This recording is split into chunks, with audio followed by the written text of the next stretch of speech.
26 more Palestinian men have been freed from Israeli jails. They are the third batch of inmates released as part of a US brokered deal to get Israelis and Palestinians back to the negotiating table. Next, Schifrin is in Ramallah, where some of the released prisoners arrived.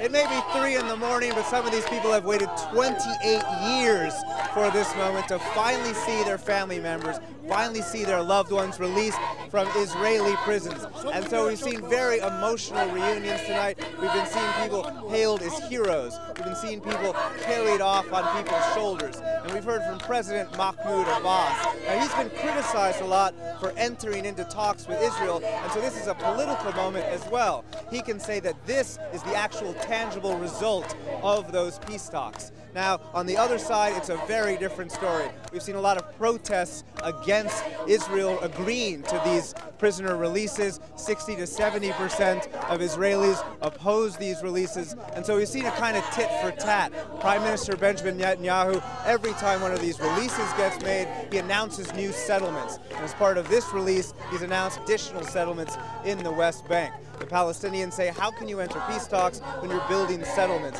How can you actually talk to us about being legitimate partners if you're going to build inside the West Bank? And so these peace talks are always difficult, but they're much more fragile by those settlement announcements and these prisoner releases, even as the Palestinians hail these as victories. Mohammed Awais is a Palestinian-American political analyst. He says if Israel wants peace, it has to stop building illegal settlements on Palestinian land. Mr. Kerry has failed on many things, and he has failed on the Palestinian issue. Like the first administration of President Obama, he did nothing, and he removed himself from the peace talks early enough in his first 4 years as a president. And what they are trying to do here is to prepare the ground for the next elections to show the Jewish Americans and to the Friends of Israel that they were trying to do something for peace in the Middle East. The only one who can do something about peace in the Middle East is the Israelis themselves, who are still grabbing land, and they are still building settlements, and they are still blockading Palestinians in the West Bank and Gaza. They are still keeping Palestinians out who are dying of hunger and starvation in Syria.